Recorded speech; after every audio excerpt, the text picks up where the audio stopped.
ஒடிசா 2 தலித் ஆட்கள் வந்து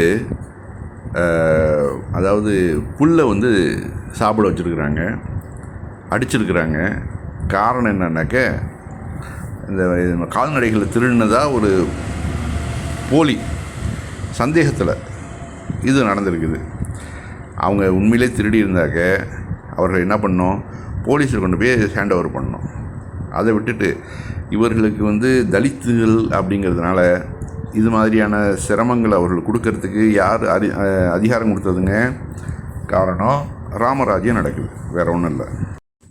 அடுத்து ஹிந்துவில் வந்த செய்தி பாருங்கள். மைனர் தலித் கேர்ள் ரேப்ட் இன் ஓபி ராம்பூர்.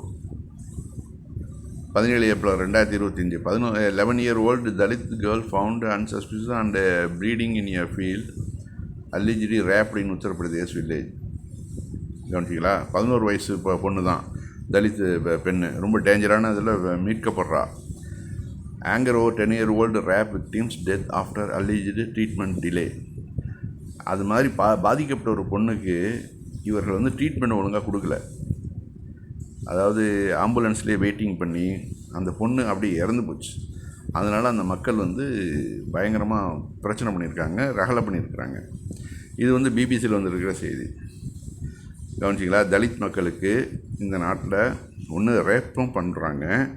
ரேப் பண்ணிவிட்டு சரி அவன் கொண்டு போய் ஆஸ்பத்திரியாவது சேர்த்து அவனுக்கு அந்த பொண்ணுக்கு ட்ரீட்மெண்ட் கொடுக்கலான்னாக்க அங்கேயும் அந்த டிலே பண்ணி அந்த பொண்ணை வந்து சாகடிச்சிருக்கிறானுங்க. இது வந்து எங்கே நடக்குங்க? நம்ம நாடு, ராமராஜ்யம் நடக்கக்கூடிய நம்ம நாட்டில் தான் இதுவும் நடக்குது பாருங்கள். அடுத்து ஹிந்துஸ்தான் டைம்ஸில் வந்த ஒரு செய்தியை பார்ப்போமா? Upper caste man torture head of 2 preachers in OP's Etawah, 4 arrested. They also asked me to show my ID. They then said that being a Yadav, you have come in a village of Brahmins to perform Bhagavad Gita. I was tortured throughout the night and my hair was completely shaved. அதாவது ஒரு Brahmin family இருக்கக்கூடிய ஒரு கிராமத்தில் போய் பகவத்கீதை படிச்சிருக்கிறாப்புல. இவர் வந்து யாதவ் கம்யூனிட்டியை சேர்ந்தவங்க.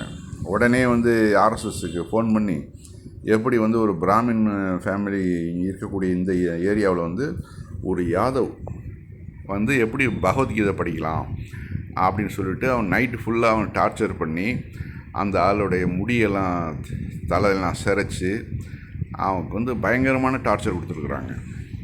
இது வந்து எங்கே நடக்குதுங்க? ஊபியில் நடக்குது. இதே வந்து நம்ம தமிழகத்தில் நடக்க முடியுமா? நடந்துருமா? நடக்காது. காரணம், இங்கே வந்து பெரியார் வந்து விதைச்சிட்டு போன அந்த பிராமண எதிர்ப்பு இங்கே வந்து சிறப்பாக செயல்படுறதுனால இது மாதிரியான வேலைகள்லாம் இந்த பிராமின்ஸ் பண்ண முடியாது. இங்கே பண்ணாங்கன்னா அடுத்த நிமிஷமே அவர்களுக்கு பயங்கர எதிர்ப்பு வரும். அதனால் அந்த கொஞ்சம் ஸ்லோ கிடைச்சா போதும், அதாவது ஒரு சின்ன ஒரு இடம் கிடைச்சா கூட போதும், தங்களுடைய சுயரூபத்தை அவர்கள் காட்ட ஆரம்பிச்சிடுவாங்க. அதற்கெல்லாம் ஒரு வழி இல்லாமல் தான் ஒரு பெரியார் வந்து அடைச்சிட்டு போயிருக்கிறாப்புல. இங்கே வந்து திராவிட மாடல் நடக்கிறதுனால தான் இவர்களால் மேற்கொண்டு இது மாதிரியான டார்ச்சர்லாம் இங்கே பண்ண முடியல. இப்போ திராவிடத்தால் நம்ம என்ன சாதித்தோம், என்ன பெற்றோம் அப்படின்னு பல பேர் கேட்குறாங்களே. இது வந்து தலித்துகளை கேட்குறாங்க. சில தலித்துகளும் பிற்படுத்தப்பட்ட மக்கள் கேட்குறாங்கல்ல, அவர்களுக்கெல்லாம் எடுத்து சொல்லணும். இங்கே பார்ப்பா, யூபியில் எப்படி நிலைமை இருக்குது, இங்கே நீ எப்படி இருக்கிற, இங்கே வந்து தமிழகத்தில் தலித்துகள் எப்படி இருக்கிறாங்க, எவ்வளோ கண்ணியமாக இருக்கிறாங்க, பிற்படுத்தப்பட்ட மக்கள் எப்படி கண்ணியமாக இருக்கிறாங்க. அவன் வந்து தலித்து கூட கிடையாது, அந்த யாதவ் ஜாதி, அவன் வந்து மிடில் தான். அதாவது என்ன, பிற்படுத்தப்பட்ட மக்கள் தான். அவனுக்கே வந்து அவர்களால் பொறுக்க முடியல. இதுதான் வந்து ஊபியோட நிலைமை. அடுத்து பாருங்கள், இவ்வளவும் செஞ்சுட்டு அந்த யாதவ் ஜாதி சேர்ந்த அந்த பூசாரி மேலே யூரின் அடிச்சிருக்காங்க. யூரினை பேஞ்சு விட்டு இப்போ வந்து நீ வந்து பியூர் ஆகிட்ட, இப்போ வந்து நீ புனிதமாயிட்ட, நீ எப்படி இங்கே வந்து பிராமின் வில்லேஜுக்கு ஒரு கிராமத்துக்கு நீ வந்து அதுவும் பகவத்கீதை நீ ஓதலாம் அப்படின்னு சொல்லிட்டு இதை சொல்லியே வந்து யூரின் அடிச்சிருக்காங்க. இப்போ அதாவது பிராமணனோட யூரின் அடித்து அவனை புனிதப்படுத்துகிறான்னாக்க அவன் மனசில் எவ்வளோ பெரிய அசிங்கங்கள், எவ்வளோ அழுக்குகள் மறைஞ்சிருக்குன்னு பாருங்கள். ஏப்பா நீ வந்து ஹிந்துன்னு தானே சொல்கிற, ஹிந்து மதத்தோட புனித இது பகவத்கீதைங்கிற, அதை வந்து ஒரு ஹிந்து ஓதுனா உனக்கு என்ன பிரச்சனைங்கிற? அதை பிராமின் தான் ஓதணும். இப்போ வந்து நீ வந்து யாதவ் வந்து நீ ஓதிட்ட, அதனால் உன் மேலே வந்து நான் யூரினை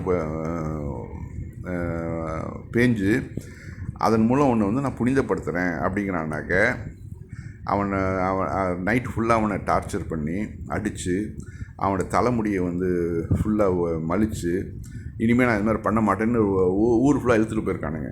எவ்வளோ பெரிய மடத்தனமான ஒரு சமூகத்தில் நம்ம வாழ்ந்துட்டுருக்குறோன்னு பாருங்கள். அப்புறம் வந்து ஏன் வந்து இந்து மதம், முஸ்லீம் மதமும் கிறிஸ்துவ மதமும் இந்த அளவு வளர்ந்துருக்குதுன்னு வந்து கூப்பாடு போடுறீங்கள்ல, இப்படிலாம் நீங்கள் டார்ச்சர் பண்ணிங்கனாக்க அவன் கடைசியில் மனசு வெறுத்து போய் அவன் இஸ்லாத்தை நோக்கி தானே ஓடி வருவான். இப்போ தமிழகத்தில் ஏன் நடக்கலை? அதற்கான காரணம் இங்கே வந்து பெரியார் தன்னுடைய கருத்துக்களை மிக ஆழமாக விதைச்சிட்டு போனதுனால இங்கே வந்து அது வந்து ஒன்றுமே பண்ண முடியல. ஆனால் அங்கே வந்து வட மாநிலங்களில் பெரியார் தேவைப்படுறாரு. அம்பேத்கர் கொஞ்சம் வந்தார், ஆனால் இவர் அளவுக்கு அவர் வந்து எதிர்க்கலை. கடைசியில் அவரும் கொஞ்சம் சமாதானமாகி தான் போயிட்டார் பிராமணர்களோட. அதுதான் பெரிய பிரச்சனையே. கடைசியில் அவர் புத்த மதத்துக்கு போனார், அந்த புத்த மதத்தையும் இந்து மதத்தோட ஒரு பிரிவாகிட்டானுங்க. ஆக இந்த இந்து மதத்தின் அழிவை நிறுத்தணுன்னாக்க முதல்ல பிராமணர்கள் தங்கள்கிட்ட உள்ள அந்த மேட்டிமைத்தனத்தை அவர்கள் ஒழிக்க வரணும். அது இல்லாத வகையில் எந்த வகையிலையும் இந்து மதம் அழிவை தடுக்க முடியாது. அதுதான் நம்ம சொல்ல வர்றது.